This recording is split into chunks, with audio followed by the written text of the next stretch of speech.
சற்று முன் கிடைக்கப்பெற்ற மிக மிக முக்கியமான செய்தி ஒன்று வெளியாகி உள்ளது. திராவிட முன்னேற்றக் கழகம் 40 தொகுதிகளில் படுதோல்வி அடையும் என்று உளவுத்துறை எச்சரிக்கை செய்துள்ளது. இதனால் திமுக அதிர்ச்சியடைந்துள்ளது. திமுகவின் தலைவர் ஸ்டாலின் அவர்கள் இதை பற்றி மூத்த அமைச்சர்களிடமும் நிர்வாகிகளிடமும் உதயநிதியிடமும் ஆலோசனை நடத்தி வருகிறார். நடந்து முடிந்த மக்களவை தேர்தலில் புதுச்சேரியுடன் சேர்த்து 40 தொகுதிகளை கைப்பற்றிய திமுக சட்டசபை தேர்தலில் 200 தொகுதிகளில் தனித்தே வெற்றியடையும் என்று உதயநிதி அவர்கள் பெருமையாக பேசியிருந்தார்.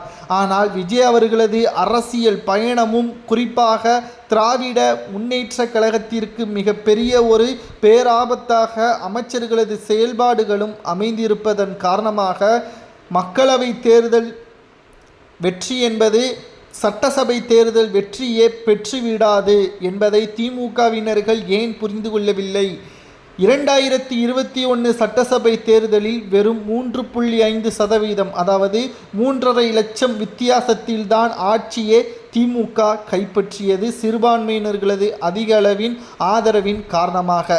சரி, 2026 சட்டசபை தேர்தலில் திமுக வெற்றியடையுமா என்று கேட்டால் மிகப்பெரிய ஒரு தோல்வியை தழுவும். குறிப்பாக 40 தொகுதிகளில் மிகப்பெரிய ஒரு தோல்வியை தழுவும் என்ற தகவலையும் தற்பொழுது உளவுத்துறை கூறியிருப்பதன் காரணமாக என்ன செய்வதென்று தெரியாமல் அதிர்ச்சியில் இருக்கிறார் முதல்வர் ஸ்டாலின் அவர்கள். அது மட்டுமல்ல, 2026 சட்டசபை தேர்தலில் அதிமுகவுடன் எப்படியும் தமிழக வெற்றி கழகம் கூட்டணியே அமைக்கும். ஏனென்றால் பெரும்பான்மையை நிரூபிப்பதற்கு இரு கட்சிகளும் திணறக்கூடிய வாய்ப்பை ஏற்படுத்தும். இதனால் தமிழக வெற்றி கழகத்தின் ஆதரவு இல்லாமல் ஆட்சி அமைக்க முடியாது என்ற ஒரு சூழல் ஏற்படும் பொழுது நிச்சயம் விஜய் அவர்கள் திமுகவுடன் கைகோர்ப்பதை விட அதிமுகவுடன் கைகோர்த்து துணை முதல்வர் பதவியே பெறுவார் என்ற தகவலும் தற்பொழுது நமக்கு கிடைக்கப்பெற்றுள்ளது.